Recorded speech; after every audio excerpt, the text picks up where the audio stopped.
Many of us are familiar with karma, or we think we are. Many of us have misunderstandings about what karma is. We think that karma is about punishment, but karma isn't about punishment, it's about balance. And so souls will go through many lifetimes, and in different lifetimes, they will learn different lessons, they will teach different lessons, they will have different purposes, and they will also be working on different types of karma. If a person incarnates in a certain type of body, say a male body, they're going to want to then incarnate in a female body. And that's so that they have balance. They have a balanced perspective. They don't just have a perspective from one gender.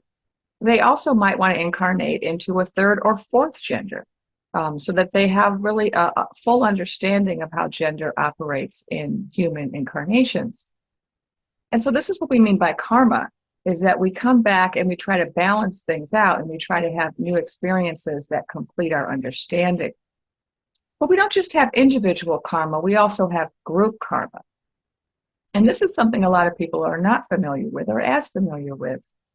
And I learned about it when I started working with clients, going to the Akashic Records, visiting them in their pre-life conferences, sitting in on those arrangements they have with their guides where they make decisions about what kind of body they want to incarnate into, what purpose they're going to fulfill, and what soul contracts they're going to engage in.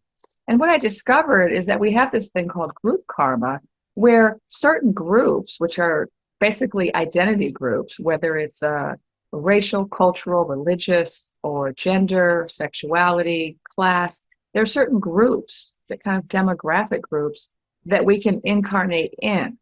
And we choose that before we're born. We choose, oh, I'm going to incarnate in a female body, or I'm going to incarnate in a Native American body. We make these choices. I'm going to incarnate into this religion at this time period, right?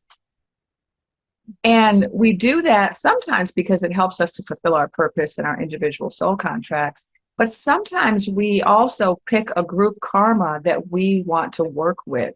And so a particular group, like Black people, for example, have incarnated with a group karma or a group lesson that they've come to teach humanity.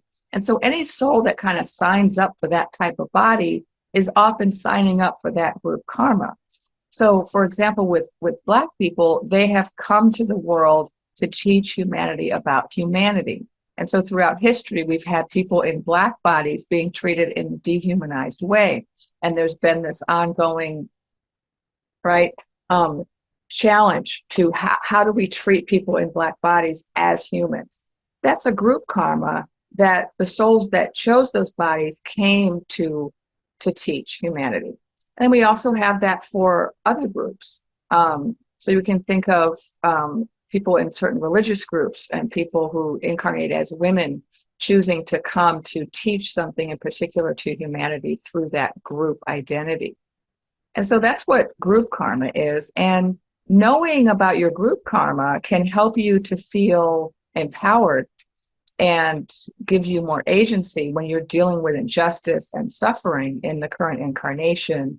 And also learning about it can help you to understand why you're going through something. If you're going through a health challenge that, say, is found predominantly in your group. For example, Native Americans, the vast majority of Native Americans have diabetes.